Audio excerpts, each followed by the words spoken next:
this video, we'll show you how to export all uploaded files to a zip file.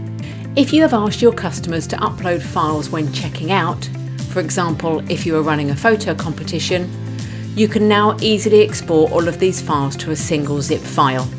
First, make sure you are logged in as an administrator. From your main navigation, select Reports and then Product Questions. Select the event from the drop-down list and then filter on a product that has files attached. If there are files that can be exported, you will see them in your reports. You can either view or download them individually or export them all to a zip file by selecting Zip Files from the Manage menu. Click on the downloaded report where you can easily reference each upload, as all of the files will be renamed with the name of the person booking, the order ID and the number of the booking.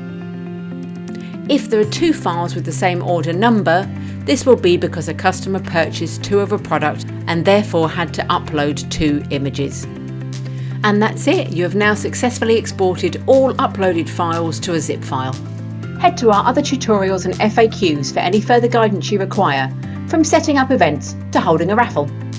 Thanks for watching.